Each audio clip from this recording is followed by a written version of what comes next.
স্বপ্নে আমাদের নবীজি সাল্লাল্লাহু আলাইহি ওয়াসাল্লাম বা মহান ব্যক্তিদের দেখার জন্য আমাদের কি করা উচিত? আপনি যাকে বিয়ে করতে যাচ্ছেন তাকে কি স্বপ্নে দেখা সম্ভব? স্বপ্নে আমাদের মারা যেতে দেখার অর্থ কি? যদি আপনি পরচর্চা করেন তবে আপনাকে আপনার স্বপ্নে মাংস খাওয়ানো হবে, শূকরের মাংস, মানুষের মাংস। কেউ আমাকে এরকম একটি স্বপ্নের ব্যাপারে বলেছিল। তিনি বলেন, আমি স্বপ্নে দেখেছিলাম যে আমার কর্মস্থলের কেউ আমার পিঠে ছুরিকাঘাত করছে। আমি বললাম, এর মানে সে শীঘ্রই আপনার সাথে বিশ্বাসঘাতকতা করবে। কিছুদিন পর তিনি বললেন, আপনি যা বলেছেন ঠিক তাই হয়েছে। এখানকার এক ভাই আপনার স্বপ্নের কথা আমাকে বলল। এটা কি এভাবে ব্যাখ্যা করা সম্ভব? আপনার কি মনে হয়? আমি স্বপ্নে দেখেছিলাম সবাই সমুদ্রের তলদেশে পালিয়ে গেছে, আর আমি দেখলাম সমুদ্র উপরে যাচ্ছে, আর দেখলাম সব লোক দেয়ালের তলায় হাত ধরে আছে।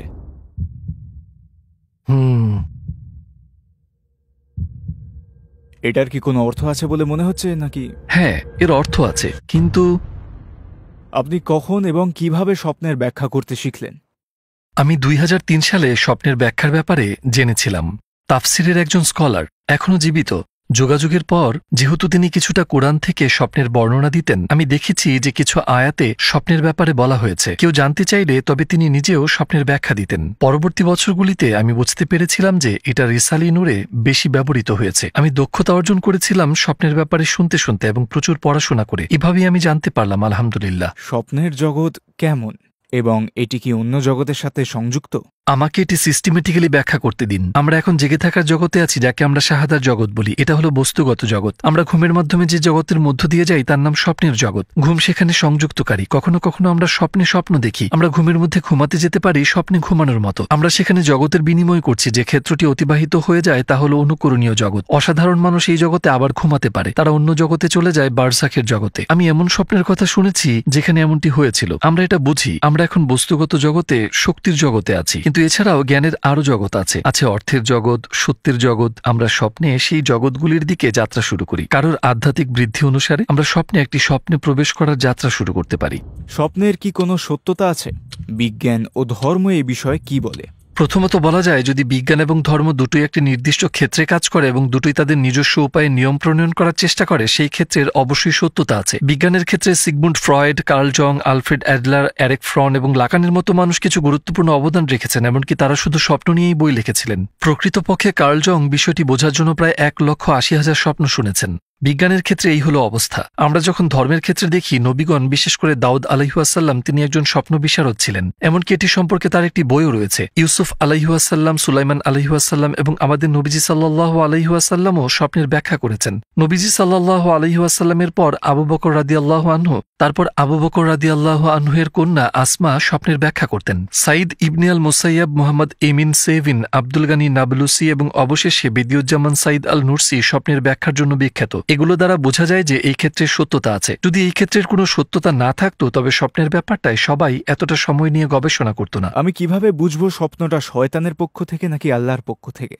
আমরা এটি বলতে পারি, নবীজি সাল্লাল্লাহু আলাইহি ওয়াসাল্লাম বলেছেন যে আল্লাহর পক্ষ থেকে আসা স্বপ্ন মুবাশশিরাত, তারা সুসংবাদের অগ্রদূত। যখন কাউকে সুসংবাদ দেওয়া হয় সে আনন্দিত ও সতেজ হয়ে জেগে ওঠে। কিন্তু শয়তানের পক্ষ থেকে আসা স্বপ্নে আমরা বেদনা, বিশৃঙ্খলার মেজাজে জেগে উঠি এবং আমরা স্বপ্ন নিয়ে খুশি হই না। স্বপ্নের সংবেদনশীল অবস্থা সম্পর্কে আমরা এতটুকু বলতে পারি। একজন সাহাবী নবীজি সাল্লাল্লাহু আলাইহি ওয়াসাল্লামকে তার স্বপ্নের কথা বললেন, হে আল্লাহর রাসূল, স্বপ্নে আমি দেখলাম আমার মাথা বিচ্ছিন্ন হয়ে গেছে এবং আমি তার পিছনে দৌড়াচ্ছি। এই স্বপ্নের অর্থ কি? নবীজি সাল্লাল্লাহু আলাইহি ওয়াসাল্লাম বললেন, শয়তান তোমার সাথে চালাকি করেছে, সে তোমাকে নিয়ে বিদ্রুপ করেছে। অন্য কথায় তিনি বলেছিলেন, এটি ব্যাখ্যা করার মতো স্বপ্ন নয়, এটাকে কোনো গুরুত্ব দিও না। আমাদের যদি অর্থপূর্ণ স্বপ্নের উদাহরণ দিতে হয়, নবীজি সাল্লাল্লাহু আলাইহি ওয়াসাল্লাম তার স্বপ্নের কথা আমাদের বলেন। তিনি বলেন, আজ রাতে আমাকে এক বাটি দুধ দেওয়া হয়েছিল, আমি এটি পান করেছি যতক্ষণ না কেবল এক চুমুক বাকি ছিল। তিনি বলতে থাকেন, উমর ইবনুল খাত্তাব সেই চুমুক পান করেছিলেন। তার আশেপাশের লোকেরা বলল, হে আল্লাহর রাসূল, আপনি এটা কিভাবে ব্যাখ্যা করেন? তিনি বলেন, দুধের মাধ্যমে এখানে জ্ঞানকে বোঝানো হয়েছে। দুধ যেমন শরীরকে পুষ্টি দেয়, তেমনি জ্ঞান আত্মার পুষ্টি সাধন করে। বললেন, ওই শেষ চুমুকের মানে হচ্ছে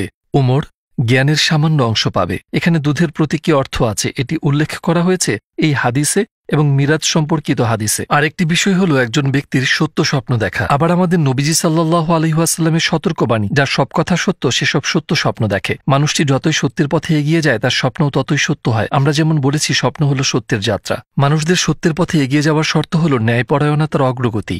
স্বপ্ন কি আমাদের ভবিষ্যতের কথা বলে? এর বেস্ট উত্তর হলো সূরা ইউসুফ। রাজার স্বপ্ন, এমনকি বন্দীদের স্বপ্ন, সবগুলো স্বপ্ন ছিল ভবিষ্যৎ সম্পর্কে। ইউসুফ আলাইহিসসালাম স্বপ্নের বিষয়বস্তু থেকে সেগুলো ব্যাখ্যা করেছিলেন একজন বন্দির মুক্তি এবং একজন বন্দির মৃত্যুদণ্ড হিসাবে। আগামী 14 বছর মিশর যে অবস্থার মধ্যে থাকবে, রাজার স্বপ্ন থেকেও সেটা ব্যাখ্যা করা হয়েছিল। এগুলো দেখায় যে কিছু স্বপ্ন আমাদের ভবিষ্যতের কথা বলে। আপনাদের একজন তার স্বপ্নের কথা বলেছেন, আমি স্বপ্নে দেখেছিলাম যে আমার কাজের জায়গায় কেউ আমার পিঠে ছুরিকাঘাত করছে। আমি বললাম ওই ব্যক্তি শীঘ্রই তার কথার মাধ্যমে বিশ্বাসঘাতকতা করবে, তার কথাগুলো হবে ছুরিকাঘাতের মতো। কিছু সময় কেটে গেল, তিনি বললেন আপনি যা বলেছিলেন ঠিক তাই হয়েছে। দেখা যায় কিছু স্বপ্ন আমাদের ভবিষ্যৎ এবং ভবিষ্যতের ঘটনা সম্পর্কে বলে। এটা বলা হয় যে আপনার স্বপ্নের ব্যাপারে কাউকে বলবেন না। আমাদের স্বপ্নের ব্যাপারে কি কাউকে বলা উচিত না? অন্য কথায় কোনো জ্ঞান নেই এমন কাউকে আমাদের স্বপ্ন বলার কোনো ক্ষতি আছে? আমাদের নবীজি সাল্লাল্লাহু আলাইহি ওয়াসাল্লাম এই বিষয়ে বলেছেন। তিনি বললেন তোমার স্বপ্নের কথা ধার্মিকদের কাছে বলো, তোমাদের শুভাকাঙ্ক্ষী এবং যারা এই ব্যাপারে জ্ঞান রাখে তাদের বলো। এতে বোঝা যায় যে স্বপ্ন সবাইকে বলার জন্য নয়, এবং যেহেতু অজ্ঞ লোকেরা সাধারণত স্বপ্নের ব্যাখ্যা করে আক্ষরিকভাবে, বেশিরভাগই নেতিবাচকভাবে, তারা অন্যদের হতাশ করে ফেলতে পারে। এটা এমনকি উদ্বেগের কারণ হতে পারে। এই বিষয়টি প্রমাণ করতে দ্বিতীয় উসমান একটি স্বপ্ন দেখেছিলেন। এই স্বপ্নে আমাদের নবীজি সাল্লাল্লাহু আলাইহি ওয়াসাল্লাম তাকে চর মেরেছিলেন। স্বপ্নটি দেখার পর তিনি জেনিসারিস গিল্ড বন্ধ করার পরিকল্পনা ত্যাগ করেন। লালাস এবং সেযুগের লোকেরা এই স্বপ্নটিকে একটি শুভ লক্ষণ হিসেবে ব্যাখ্যা করার চেষ্টা করেছিলেন, যা আসলে এমনটা ছিল না। নবী সাল্লাল্লাহু আলাইহি ওয়াসাল্লাম স্বপ্নটিতে তাকে গুরুত্ব সহকারে সতর্ক করেছিলেন যখন তিনি বলেছিলেন তোমার ইচ্ছা ত্যাগ করো। দ্বিতীয় উসমান তার উদ্দেশ্যে অটল ছিলেন, যার কারণে তাকে মৃত্যুদণ্ড দেওয়া হয়েছিল। স্বপ্নের ব্যাপারে জ্ঞানী বা ভালো উদ্দেশ্য সম্পন্ন মানুষদের বলা উচিত, সেগুলো সতর্কতা বা চ্যালেঞ্জের মতো মনে হলেও। আপনি যাকে বিয়ে করতে যাচ্ছেন তাকে কি স্বপ্নে দেখা সম্ভব? হ্যাঁ, এটা সম্ভব। আমি উদাহরণ হিসেবে আমারটা দিতে পারি। আমি হাই স্কুলে ছিলাম, সম্ভবত 1994-95 সালে। আমি এক মহিলাকে স্বপ্নে দেখেছিলাম, তিনি আমার বামে ছিলেন, তিনি আমার চেয়ে খাটো ছিলেন। আমি তাকে জিজ্ঞেস করলাম আপনি কি জানেন মুকাদ্দির কি? এটাই মজার বিষয় হলো মুকাদ্দির শব্দটি জাওশান দুয়ার 26তম অধ্যায়ে রয়েছে। এটি 26তম অধ্যায়ের দ্বিতীয় অংশে রয়েছে। দ্বিতীয় মাসের 26 তারিখে আমার বিয়ে হয়, আর আমার স্ত্রী আমার চেয়ে খাটো। আমি তাকে আগে দেখেছি, কিন্তু পরে বুঝতে পেরেছি। আপনি জানেন যে স্বপ্নটি আসলে আমার জন্য একটি ইশারা ছিল। প্রতিটা স্বপ্নের কি একটা অর্থ আছে? স্বপ্নে আমাদের জন্য কি ধরনের অর্থ থাকতে পারে? আমরা কিভাবে জানবো কোন অর্থটি সত্য? আসলে প্রতিটি স্বপ্নের স্বকীয় একটা অর্থ রয়েছে। কতটা গুরুত্বপূর্ণ সেটাই আসলে ব্যাপার। প্রতিটা স্বপ্নের নিজস্ব অর্থ আছে। আপনি তৃষ্ণার্ত এবং আপনি স্বপ্নে দেখলেন যে আপনি পানিতে, এটি একটি লক্ষণ যে আপনি তৃষ্ণার্ত। এটা তুচ্ছ ব্যাপার, কিন্তু সত্যিকারের স্বপ্নে ব্যক্তির জন্য সতর্কতা রয়েছে এই জীবন এবং পরকালের জীবনে আধ্যাত্মিকভাবে। ইবনে আরবি স্বপ্নকে 3 ভাগে ভাগ করেছেন: সতর্কীকরণ স্বপ্ন, শিক্ষামূলক স্বপ্ন এবং সুসংবাদের স্বপ্নের লক্ষণ। আল্লাহ আমাদের এইভাবে বার্তা পাঠান। আমাদের ভুল হলে তিনি আমাদের সতর্ক করেন। উদাহরণস্বরূপ, যদি আপনি পরচর্চা করেন তবে আপনাকে স্বপ্নে মাংস খাওয়ানো হবে, শুকরের মাংস, মানুষ, সব ধরনের স্বপ্ন থাকবে। আপনি যখন ঠিক কিছু করেন, ধরুন আপনি আয়াতগুলি পড়ে উপভোগ করেছেন তাদের অলৌকিকতা, আপনি যদি সঠিক পথে থাকেন তবে আপনার স্বপ্নে আপনাকে মধু খাওয়ানো হবে। এটি একটি ভালো খবরের স্বপ্ন। কখনো কখনো আপনাকে স্বপ্নে দেখানো হবে, আপনাকে সত্য শেখানো হবে। এসব ঘটনা ঘটতে পারে। একজন ব্যক্তি আছেন, আল্লাহ বলেছেন আমি চাই তুমি উন্নত হও, বিশেষ করে এই বিষয়ে এবং অন্যান্য বিভিন্ন ব্যাপারে। বিশেষ করে বিজ্ঞানীরা এমন স্বপ্ন দেখেছিলেন। উদাহরণস্বরূপ ইলিয়াস হাউ, যিনি সেলাইয়ের সুই এবং সেলাই মেশিন আবিষ্কার করেছিলেন, তিনি একটি স্বপ্ন দেখেছিলেন। তিনি যন্ত্রটি তৈরি করেছিলেন কিন্তু সুইয়ের ব্যাপারটি পারেননি। তিনি অনেকদিন ধরে চিন্তা করেছিলেন কিন্তু তা চূড়ান্ত করতে পারেননি। এক রাতে তিনি একটি স্বপ্ন দেখেছিলেন যাতে একজন স্থানীয় আমেরিকান তাকে তাড়া করছে। যখন তাকে তাড়া করা হচ্ছিল তখন সে একটি প্যারেকের উপর পাড়া দিল। প্যারেকের মাথা তার পায়ের মধ্যে ঢুকে গেল এবং শেষটুকু বাইরে বের হয়ে গেল। সে হাঁটার চেষ্টা করলো কিন্তু পারল না। সে মনে মনে বলল আমার কি করা উচিত? আমার এই প্যারেকটা বের করা দরকার। আমার পেরেকের শেষ মাথায় ছিদ্র করা উচিত। তার স্বপ্নে তিনি পেরেকের শেষ মাথায় ছিদ্র করে এটি টানলেন এবং স্বস্তি অনুভব করলেন। তারপর ঘুম থেকে উঠে বললেন আমি পেয়েছি। এভাবেই সুই আবিষ্কৃত হয়েছে। আপনি যদি কখনো একটি সেলাই মেশিন দেখেন, সেলাইয়ের সূচগুলি এমনই হয়। এটি আসলে একটি শিক্ষামূলক স্বপ্ন। আপনি যদি বলেন কোন ব্যাখ্যাটি সত্য তা আমরা কিভাবে জানব? এর মধ্যে কিছু স্বপ্ন সরাসরি আমাদের সাথে সম্পর্কিত। এগুলোতে আমাদের সম্পর্কে মেসেজ আছে। আমাদের ব্যক্তিগত জীবনকে স্বপ্নের আপাত অর্থের সাথে মেলাতে হবে। আমাদের বলা উচিত সর্বশক্তিমান আল্লাহ আমাকে এই বিষয়ে নির্দেশনা দিচ্ছেন। দুঃস্বপ্ন দেখলে আমাদের কি করা উচিত? এই দুঃস্বপ্ন কখনো কখনো উদ্বেগ সৃষ্টি করতে পারে। আপনি এ বিষয়ে কি পরামর্শ দিবেন? দুঃস্বপ্নের শ্রেণীবিভাগ আছে। এর মধ্যে আছে শয়তানি স্বপ্ন, আছে স্বতন্ত্র স্বপ্ন। তাদের মধ্যে কিছু আসে আল্লাহর পক্ষ থেকে। যাই হোক, আল্লাহর পক্ষ থেকে আসা এই দুঃস্বপ্ন সম্পর্কে আমাদের জানায় আমাদের নিজেদের মধ্যকার গভীর সমস্যা সম্পর্কে। আমি নিজে এমন স্বপ্ন দেখেছি। হ্যাঁ, আমি ভয় বা আতঙ্কে জেগে উঠেছি, কিন্তু এর মানে এই নয় যে স্বপ্নটা দুঃস্বপ্ন। আপনি যদি আরও উন্নত হতে চান তবে এটি দেখুন আপনার একটি গভীর সমস্যা আছে। এই দৃষ্টিকোণ থেকে এটি অর্থবহ। তাদের মধ্যে কিছু, যেমনটা আমরা বলেছি, শয়তান সুলভ এবং স্বতন্ত্র। এই স্বপ্নগুলোর মধ্যকার অর্থ কম। এই স্বপ্নগুলির আরেকটা শ্রেণীবিভাগ হল দুঃস্বপ্ন। ব্যক্তি যতই পাপ করতে থাকে তার স্বপ্নের জগতের অবনতি হয়। বদিউজ্জামানের একটি কথা আছে, যে সুন্দর দেখে সে সুন্দর ভাবে। রিসালে নূরে এই ব্যাপারে আরও আছে, যে সুন্দরভাবে চিন্তা করে সে সুন্দর স্বপ্ন দেখে, যে সুন্দর স্বপ্ন দেখে সে সুন্দর জীবনযাপন করে। এখন সুন্দর স্বপ্ন দেখতে হলে আগে আমাদেরকে সুন্দর করে ভাবতে হবে, সুন্দরভাবে ভাবতে হলে আমাদেরকে সুন্দর করে দেখতে হবে। যেহেতু একজন পাপী ব্যক্তি জগৎকে অর্থহীন এবং কুৎসিতভাবে দেখে এবং জীবনকে তেমনভাবে উপলব্ধি করতে শুরু করে, তার স্বপ্নের জগৎও খারাপ হতে শুরু করে। কিন্তু নবীজি সাল্লাল্লাহু আলাইহি ওয়াসাল্লাম বলেছেন, তুমি যখন এমন স্বপ্ন দেখো যা তুমি পছন্দ করো না, ঘুম থেকে ওঠার পর এটা সম্পর্কে কাউকে বলো না। এবং অন্য হাদিসে তিনি বলেছেন, তোমার বাম দিকে থুতু ফেলো। তিনি আরও একটি হাদিসে বলেছেন, নামাজ আদায় করো সেই খারাপ অবস্থা থেকে বেরিয়ে আসার জন্য। স্বপ্নে আমাদের নিজেদেরকে মরতে দেখার অর্থ কি? কখনো কখনো যদি আমরা আধ্যাত্মিকভাবে খারাপ বোধ করি, আমরা হতাশ হতে পারি। এটি একটি নিদর্শন যে আমরা আমাদের মনে কষ্ট অনুভব করছি। আপনার মন না চাইলেও করতে হয়। দ্বিতীয় ব্যাখ্যা হলো, আমরা যদি সঠিক পথে থাকি তবে এই পৃথিবীতে মারা যাই এবং পরকালে পুনর্জীবিত হই। আমাদের চোখে এই দুনিয়ার কোনো অর্থই নেই, কারণ মরে যাওয়া মানে জগতের পরিবর্তন। জগৎ পরিবর্তনের অর্থ ধ্বংস হওয়া নয়, বরং একটি উন্নত জগতে চলে যাওয়া। আমাদের গুরু বলেছেন, বারজাখের জগৎ পৃথিবীর চেয়ে উত্তম, পরকালের জগৎগুলো বারজাখের জগতের চেয়ে উত্তম। প্রকৃতপক্ষে আমরা একটি উন্নত জগতে চলে যাচ্ছি। এই প্রসঙ্গে ব্যক্তির মেজাজ অনুসারে মৃত্যুকে ভিন্নভাবে ব্যাখ্যা করা হয়। যদি সে হতাশ হয় তার মানে সে আরও খারাপ হয়ে যাচ্ছে, যদি সে সুখী হয় তার মানে সে আরও ভালো থাকবে। আমরা কিছু কি চেষ্টা করতে পারি? দর্শকদের জন্য ব্যাপারটি স্পষ্ট করতে আমাদের একজন ভাই তার স্বপ্নের সম্পর্কে বলতে পারেন। এটা কি ব্যাখ্যা করা সম্ভব? আপনি কি মনে করেন? অবশ্যই সত্যি স্বপ্ন হতে হবে যা আপনাকে প্রভাবিত করেছে। আমি কয়েক মাস আগে একটি স্বপ্ন দেখেছিলাম যা এখনো আমার মনে আছে। ঠিক আছে, বলুন, ক্যামেরার সামনে আসুন। এখন আমি দেখলাম যে সবাই সমুদ্রের তলদেশে পালিয়ে গেছে, আর আমি সমুদ্রকে উপরে উঠতে দেখলাম। আমি সমুদ্রকে প্রাচীরের মতো দেখলাম, এবং আমি দেখলাম যে সব মানুষ সেই দেওয়ালে নিচে হাত ধরে আছে। আর তারপর দেখলাম সমুদ্র ফিরে এসছে এবং সবাই সেখান থেকে পালিয়ে গেছে। আর তারপর জেগে উঠলাম। আমি যা দেখলাম তা কি অর্থবহ? অবশ্যই এটা জরুরি। স্বপ্নটা কবে দেখেছিলেন? 5 বা 6 মাস হয়ে গেছে।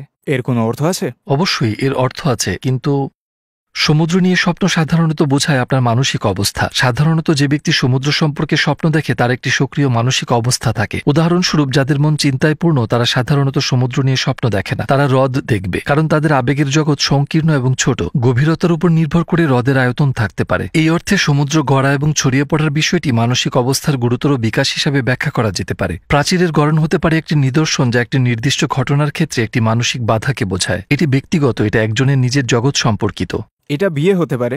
ওটাই তো বলছিলাম, এটা কি বিয়ে হতে পারে? আমরা সবাই সেটাই ভাবছিলাম যে এটা বিয়ে হতে পারে। একজন ভাই এখানে বিয়ে করতে চান। তিনি কঠিন সময়ের মধ্যে দিয়ে যাচ্ছেন আর টাকা সঞ্চয় করছেন। তিনি বিয়ে করতে চাইছিলেন, তারপর আশা ছেড়ে দিয়ে কথা ভুলে যান। এটাই কিন্তু হতে পারে সমুদ্রে সেই জোয়ারের অর্থ তিনি তার আবেগকে ছেড়ে দেওয়ার বিষয়ে মন পরিবর্তন করেছেন। এটা কি জানা সম্ভব? ঘুমোতে গিয়ে ইস্তেখারার মাধ্যমে আমার সিদ্ধান্তগুলো ভালো কি না সেটা জানা? নবীজি সাল্লাল্লাহু আলাইহি ওয়াসাল্লামের সাহাবীদের মধ্য থেকে জাবির রাদিয়াল্লাহু আনহু বলেন, রাসূলুল্লাহ আমাদের ইস্তেখারা শিখিয়েছেন যেভাবে তিনি আমাদেরকে কুরআনের সূরা শিখিয়েছিলেন। এটি দেখায় যে যখন একজন ব্যক্তি সিদ্ধান্ত নিতে পারে না কোন অপশনটি ভালো, কখনো কখনো আপনি অন্যদের সাথে পরামর্শ করেন কিন্তু সিদ্ধান্তে পৌঁছাতে পারেন না। পরামর্শ করি কিন্তু কোনো স্পষ্টতা পাই না। আমরা আল্লাহকে জিজ্ঞাসা করি যিনি অজানাকে জানেন, হে আমার প্রভু, এটা কি আমার জন্য উত্তম? এটা আমার কাছে প্রকাশ করুন। আনাস ইবনে মালিক রাদিয়াল্লাহু আনহু বলেন, রাসূলুল্লাহ সাল্লাল্লাহু আলাইহি ওয়াসাল্লাম আমাকে বললেন, 7 দিন ইস্তেখারা করো, তখন তোমার হৃদয় যেদিকে ঝুঁকবে তা তোমাকে দেখাবে কোনটা তোমার জন্য উত্তম। ইস্তেখারার নামাজও আছে। এই প্রসঙ্গে ইস্তেখারা করা উচিত। যারা আমাদের জন্য ইস্তেখারা করছে তারা যদি আল্লাহর প্রিয় বান্দা হয় তাহলে আপনাদের স্পেশালি তাদের কথা শোনা উচিত। আমি আপনাকে একটি উদাহরণ দেই। ফাতিহ মসজিদের ইমামদের একজন ওমর আকিউজ, তিনি তার নিজ শহরে ফিরে যেতে চেয়েছিলেন, কিন্তু তিনি দ্বিধায় ছিলেন, আমি যাব নাকি যাব না। তার এক পুরনো বন্ধু ছিলেন, তিনি সেই সময়ের একজন বুজুর্গ ব্যক্তি। তিনি তার জন্য ইস্তেখারা করেন। তিনি ওমরকে বলেন, আমি দেখেছি যে আপনি আপনার শহরে যাওয়ার পথে একটি গাড়ির সাথে ধাক্কা খেয়েছেন, অতএব না যাওয়াই উত্তম। তিনি শোনেননি। নিজ শহরে যাওয়ার পথে গাড়ি দুর্ঘটনায় তার মৃত্যু হয়। যদি এটা আসলেই আল্লাহ বলেন এটা করো না, তিনি শুরু থেকেই আমাদের সতর্ক করেন, তোমার সিদ্ধান্ত পরিবর্তন করো। দুর্ভাগ্যবশত সমাজে একটি মতামত আছে, স্বপ্নের উপর নির্ভর করা যায় না। সত্য, প্রতিটি স্বপ্নের উপর নির্ভর করা যায় না, কিন্তু কোনো স্বপ্নের উপর নির্ভর করা যায় না এমন কিছু নেই। ইস্তেখারা সেই স্বপ্নগুলোর মধ্যে পড়ে যেগুলোকে আপনি বিশ্বাসযোগ্য মনে করতে পারেন। আমরা আমাদের মনের অক্ষমতা স্বীকার করি এবং আল্লাহর দ্বারস্থ হই, আমার প্রভু, এটা কি আমার জন্য উত্তম? মাঝে মাঝে ইস্তেখারায় কোনো সমাধান আসে না, তাই না? এই পরিস্থিতির জন্যই বলা হয়েছে ইস্তেখারা টানা 7 দিন ধরে চালিয়ে যান। কিছু সময় কোনো ব্যক্তি স্বপ্ন দেখতে পারে না, তাই আমরা স্বপ্নের সাথে প্রতারণা করি, আমাদের অভ্যন্তরীণ সত্তা হস্তক্ষেপ করতে পারে। তাই ইস্তেখারা অন্য কাউকে করতে হবে যে আমাদের ভালোবাসে। বাবা মা, ভাই বোন, বন্ধুরা, তাদের ইস্তেখারা বেশি সঠিক হবে। আমি যা জানি তা হলো কখনো কখনো ইস্তেখারা বন্ধ হয়ে যেতে পারে, কিন্তু পরপর 2-3 বার করলে যার ফলে নিখুঁতভাবে জানা যেতে পারে। এমনকি আপনি কিসের মধ্য দিয়ে যাচ্ছেন সে সম্পর্কেও বিস্তারিত জানা যেতে পারে। স্বপ্ন কি নিয়ন্ত্রণ করা সম্ভব? এই সম্পর্কে একটি বিখ্যাত বই আছে। প্রথম পাঠে তিনি বলেছেন, স্বপ্নে আপনার হাত দেখার চেষ্টা করুন। তিনি বলেন, স্বপ্নে আপনি নিজের হাত দেখতে পারলে আপনি নিয়ন্ত্রণ করা শুরু করতে পারেন। এখানে মনোযোগ দিন, তিনি স্বপ্ন নিয়ন্ত্রণ করেন না, স্বপ্নে নিজেকে নিয়ন্ত্রণ করেন। উদাহরণস্বরূপ, যদি আমরা বুঝতে পারি যে আমরা স্বপ্ন দেখছি, আমরা একটি প্রাচীরের মধ্য দিয়ে যেতে পারি, অথবা আমরা উড়তে পারি, আমরা এগুলো নিয়ন্ত্রণ করতে পারি, কিন্তু আমরা দৃশ্যটি পরিবর্তন করতে পারি না। আমরা কি করতে পারি আমাদের স্বপ্নে নবীজি সাল্লাল্লাহু আলাইহি ওয়াসাল্লাম বা অন্য কোনো মহামানবকে দেখার জন্য? এই প্রশ্নগুলির জন্য সর্বোত্তম উদাহরণ হল আনাস ইবনে মালিক রাদিয়াল্লাহু আনহু, যিনি 10 বছর আমাদের নবীজি সাল্লাল্লাহু আলাইহি ওয়াসাল্লামের সেবা করেছেন। তাকে জিজ্ঞেস করা হলো, আপনার স্বপ্নে কখনো কি নবীজিকে দেখেছেন তিনি মারা যাওয়ার পর? এবং তিনি বললেন, এমন কোনো রাত নেই যখন আমি তাকে দেখিনি। আপনি যদি আমাকে জিজ্ঞাসা করেন এটা কিভাবে সম্ভব, কোনো ব্যক্তি যদি নবীদের দেখতে চায় এবং আল্লাহর বিশ্বস্ত বান্দাদের স্বপ্নে দেখতে চায়, প্রথমত তাকে তাদের সম্পর্কে সবকিছু জানতে হবে, তাকে সবসময় তাদের সম্পর্কে চিন্তা করতে হবে এবং তাদেরকে ভালোবাসতে হবে। উদাহরণস্বরূপ, যদি তাদের কবর থাকে তবে তার উচিত সেগুলো জিয়ারত করা, কারণ দেহ ক্ষয়প্রাপ্ত হলেও তারা কবরে আধ্যাত্মিকভাবে জীবিত থাকে। অন্য কথা, এটি তাদের বাড়িতে দেখা করার মতো, তাকে তাদের সাথে আধ্যাত্মিক সংযোগ স্থাপন করতে হবে। আনাস ইবনে মালিকের মতো তার সাথে তার খুব দৃঢ় সম্পর্ক ছিল, এজন্য তার কথা ছিল, আমি সবসময় তার সাথে আছি। আনাস ইবনে মালিকের মতো আমরা যদি আমাদের নবীজি সাল্লাল্লাহু আলাইহি ওয়াসাল্লামকে আমাদের জীবনের সামনের কাতারে রাখতে পারি, প্রথম হিসেবে নয় কারণ এটি আল্লাহর, তবে দ্বিতীয় হিসেবে আল্লাহর ইচ্ছায় আমরা তাকে নিয়ে স্বপ্ন দেখতে শুরু করতে পারি। এর অর্থ এই নয় যে যখনই চাইবেন তখনই দেখতে পারবেন। তাহলে অর্থ কি? এর অর্থ হলো একটি আধ্যাত্মিক স্তরে পৌঁছানো যেখানে আমরা তাকে নিয়ে স্বপ্ন দেখতে পারি। একজন পাপী মানুষ ভাবতে পারে যে সে তার স্বপ্নের সৌভাগ্যশালী হয়েছে। উদাহরণস্বরূপ, সে আমাদের নবীজি সাল্লাল্লাহু আলাইহি ওয়াসাল্লামকে নিয়ে স্বপ্ন দেখতে পারেন। আপনি এই সম্পর্কে কি বলতে পারেন? কিছু স্বপ্নে আমাদের নবীজি সাল্লাল্লাহু আলাইহি ওয়াসাল্লাম দেখা গেল সেগুলো হলো অনুপ্রেরণামূলক স্বপ্ন, আর কিছু কিছু স্বপ্ন সতর্কতামূলক। উদাহরণস্বরূপ, যদি কেউ পাপী হয়, আমার পরিচিত এক মাতাল ব্যক্তি স্বপ্নে আমাদের নবীজিকে দেখেছিলেন এবং তিনি তাকে তিরস্কার করলেন, এই জন্য কি তোমাকে এই পৃথিবীতে পাঠানো হয়েছে? লোকটি নিজেকে সামলে নিয়ে নামাজ পড়তে শুরু করল। এখন এটা কি? এটি একটি পথনির্দেশক স্বপ্ন। আপনি ভুল পথে আছেন, সঠিক পথে আসুন। যদি একজন ব্যক্তি এই সুযোগটি ব্যবহার করে তবে সে সঠিক পথ অবলম্বন করতে পারে, কিন্তু কখনো কখনো যখন একজন ব্যক্তি পাপ থেকে দূরে সরে যায় এবং ধার্মিকতার পথে চলতে শুরু করে, তিনি যে স্বপ্ন দেখেন সেগুলো হলো অনুপ্রেরণামূলক স্বপ্ন, এগুলোতে ভালো করে বোঝানো হয়। অন্য কথায়, আমাদের নবীজি সাল্লাল্লাহু আলাইহি ওয়াসাল্লাম তার মমতা দেখান। কেউ যদি আমাদের নবীজি সাল্লাল্লাহু আলাইহি ওয়াসাল্লামকে স্বপ্ন দেখে এবং যদি আমাদের নবীজি তাকে তিরস্কার করেন, আপনি ভুল করেছেন, এটি একটি বিশ্বাসযোগ্য স্বপ্ন, তাই সে তাকে নিয়ে স্বপ্ন দেখে সৌভাগ্যশালী। অন্যথায় একজন ব্যক্তির প্রশংসা প্রাপ্তির স্বপ্ন সুখের নিদর্শন নয় বরং দুর্বলতা। এটার মানে হচ্ছে আপনি মাত্র শুরু করছেন। এটি একটি সূক্ষ্ম পার্থক্য। আপনি বলেছিলেন একজন পাপী লোক একটি স্বপ্ন দেখেছিল, তিনি সতর্কবাণী পেয়ে জীবন সংশোধন করে নামাজ পড়া শুরু করলেন। কখনো কখনো পাপী মানুষ স্বপ্ন দেখার অপেক্ষায় থাকে যে একজন জ্ঞানী বৃদ্ধ এসে তার জীবন সংশোধন করে দেবে। এসব মানুষ সম্পর্কে কি বলা যেতে পারে? তো তারা আসলে যা চায় তা হলো, আমি হাঁটতে চাই না, আমার কারোর সাথে দেখা করা উচিত যাতে তিনি আমাকে হাঁটাতে পারেন এবং তিনি যা বলবেন আমি তাই করব। ধর্মে এ ধরনের চিন্তার কোনো অবকাশ নেই। ধর্ম আমাদের বলে আপনি আপনার পছন্দ অনুযায়ী চলবেন, আপনার পছন্দের জন্য নিজেই দায়ী থাকবেন এবং আপনার পছন্দের জন্য আপনাকে পুরস্কৃত করা হবে। যখন আপনি অন্যের নির্দেশে চলবেন, যে ব্যক্তি এই আদেশ দেয় সে পুরস্কারের যোগ্য, আপনি নন, কারণ আপনি অন্য একজনকে দিয়ে ভালো কাজটি করিয়েছেন। অতএব এই ধরনের প্রত্যাশার মধ্যে প্রবেশ করার অর্থ হল মন্দের দরজা খোলা, কারণ সত্য খোঁজার দায়িত্ব সবারই, সত্যকে জানা এবং সেই অনুযায়ী জীবনযাপন করা, তার নিজের মন, তার নিজের পছন্দ এবং তার স্বাধীন ইচ্ছার সাথে। আসলে এমন স্বপ্ন দেখার আশা করা, এর অর্থ হচ্ছে শয়তানের হস্তক্ষেপের জন্য জায়গা করে দেয়া। এটা কি সম্ভব? অবশ্যই। শয়তান এবং জিন উভয়ই এই অর্থে একজন ব্যক্তিকে প্রভাবিত করতে পারে। আল্লাহ মাফ করুন, কিছু লোক যদি মনে করে যে তারা মাহদি, মসিহ বা আল্লাহ, যখন তারা জেগে ওঠে। ইতিহাসে এমন মানুষ ছিল। আমাদের সর্বদা সীমানা হচ্ছে পবিত্র কুরআন এবং সুন্নাহ। নবীদের প্রত্যাদেশ আমাদের জীবন ব্যবস্থা মাত্র। যখন কেউ বলে আমি স্বপ্ন দেখি না, এটা কি আসলেই সম্ভব? স্বপ্ন না দেখা কি সম্ভব? যে ব্যক্তি বলে আমি স্বপ্নে দেখি না, সে আসলে স্বপ্ন দেখে কিন্তু স্বপ্ন দেখে মনে রাখতে পারে না। প্রত্যেকে একইভাবে বা অন্যভাবে স্বপ্ন দেখে, কারণ স্বপ্নের যৌক্তিকতা হচ্ছে ঘুমন্ত অবস্থায় মানুষের জ্ঞানের যাত্রার ধারাবাহিকতা। মানুষ ঘুমন্ত অবস্থায় জ্ঞানের মধ্যে যাত্রা করে। তারা অনেক কিছু দেখে কিন্তু তারা মনে করতে পারে না। দিনের বেলা যেমন আমরা কিছু ব্যাপার মনে রাখতে পারি না, এখানেও ঠিক একই ব্যাপার। আমরা স্বপ্নে যা দেখেছি তা মনে রাখতে আমাদের সমস্যা হচ্ছে। এটির সমাধান করা যেতে পারে। আপনার চিন্তা এবং আবেগের স্তরে আপনাকে অগ্রসর হতে হবে, যেমন মনন, চিন্তা, পড়া, বিশেষ করে ইনফ্লুয়েন্সিয়াল বই পড়া। যখন উন্নত বিষয়বস্তু সম্পন্ন এবং এমন লেখক তারা যা জানে তা নিয়ে বেঁচে থাকে তাদের লেখা বই পড়া হয়, দেখা যায় একজন ব্যক্তি সময়ের সাথে সাথে স্বপ্ন দেখতে শুরু করে। এছাড়াও একটি বাস্তবতা আছে যাকে আমরা বলি জিকির। এটি আপনাকে মানসিকভাবে অগ্রসর হতে দেয়। যেহেতু মানুষ তাদের আবেগের জগতে উন্নতি করতে শুরু করে, তারা সময়ের সাথে সাথে স্বপ্ন দেখতে শুরু করে। আমরা এমন একটি সমাজে বাস করি যেখানে লোকেরা মনে করে যে তাদের জীবনের সবকিছুই হচ্ছে পৃথিবীর জীবন। সবকিছু জাগতিক দৃষ্টিকোণ থেকে পরিচালিত হয় এবং বস্তুবাদকে এত বেশি মূল্য দেওয়া হয় যে আমরা এখন এই ধরনের আধ্যাত্মিক জিনিস থেকে অনেক দূরে চলে যাচ্ছি। যেহেতু আমরা এই জিনিসগুলোকে কোনো গুরুত্ব দেই না, আমরা স্বপ্ন দেখেও তা মনে করতে পারি না। কিন্তু স্বপ্ন মানবজাতির জন্য জ্ঞানের ভাণ্ডার বা নির্দেশনার ভাণ্ডার। আমরা যে জ্ঞান সম্পর্কে স্বপ্ন দেখি তা গুরুত্বপূর্ণ এটা বুঝতে পেরেও আমরা কিভাবে তা ভুলে যেতে পারি। আমরা উত্তেজিত হয়ে জেগে উঠি। অবশেষে আপনি কি কিছু যোগ করতে চান? আমি একটি স্বপ্ন সম্পর্কে বলতে চাই। আমার একটা চ্যানেল আছে, মানুষ মাঝে মাঝে তাদের স্বপ্ন সম্পর্কে জিজ্ঞাসা করে। মহিলাদের কাছে আমার স্ত্রীর ইমেইল আছে যেন তারা তাদের স্বপ্ন সম্পর্কে জিজ্ঞাসা করতে পারে। একটি খুব চমৎকার স্বপ্ন ছিল। স্বপ্নে নবীজিকে দেখা যায়, তিনি কোথাও বসে আছেন এবং সেখানে একাধিক ইহুদি রেবাইরাও আছে। যে ব্যক্তি স্বপ্ন দেখছে তাকে ইহুদি পণ্ডিতরা বলে, মোহাম্মদকে বলুন যে তার উম্মতের অধিকাংশই আমাদের। এটি ব্যাখ্যা করা যেতে পারে, হ্যাঁ আমরা ইহুদি হইনি, কিন্তু আমরা তাদের মতো এই দুনিয়ার মোহে পড়ে গেছি। এটি একটি সতর্কতামূলক স্বপ্ন। এখন আমরা দুনিয়ার প্রতি আরো আকৃষ্ট হয়ে উঠছি, যেহেতু এখন প্রচুর সুযোগ এবং আনন্দ আছে। কিন্তু এসব আকর্ষণের স্বাদ, আনন্দ এবং আরাম পরকাল থেকে আমাদের দূরে সরিয়ে নিচ্ছে। এখানেই আমাদের নিস্তার। নিজেদেরকে বিশ্বাসের দিক থেকে উন্নত করার চেষ্টা করুন। চিন্তা, জ্ঞান অর্জন, আল্লাহর ভালোবাসা অর্জনের জন্য নিজেদেরকে উন্নত করার মাধ্যমে, এবং এই মুহূর্তে আমাদের নিজেদেরকে জিকিরে উন্নত করতে হবে। যাই হোক, যখন আমরা উন্নতির এই পথে চলা শুরু করি, আল্লাহ ভালো স্বপ্নের মাধ্যমে আমাদের প্রতিদান দেবেন। আল্লাহ আমাদেরকে তার বন্ধু রাসূল আল্লাহকে স্বপ্নে দেখার অনুমতি দেবেন এবং মাইলফলকগুলোর দ্বারা আমাদের কাছে প্রকাশ করবেন যে আমরা সঠিক পথে আছি। অন্যথায় আমাদের উম্মাহ মারাত্মক বিপদের সম্মুখীন হবে। পৃথিবী তার সুযোগগুলো নিয়ে আমাদের মুখের সামনে জ্বলজ্বল করছে, কিন্তু পরকাল অন্ধকার হয়ে আসছে। একটি কথা প্রচলিত আছে, ইহকাল এবং পরকাল সতীনের ন্যায়। তাদের একজনকে হাসালে অন্যজন কাঁদে, দুজনেই একসাথে হাসতে পারে না। আমরা এখন এই ধরনের বিপদের মধ্যে আছি। আল্লাহ আমাদের সবাইকে এই বিপদ থেকে রক্ষা করুন। তিনি আমাদের অন্তর্দৃষ্টি এবং চেতনা দুটোই দান করুন। আশা করি আপনার সাথে কোনো ভালো স্বপ্নে দেখা হবে।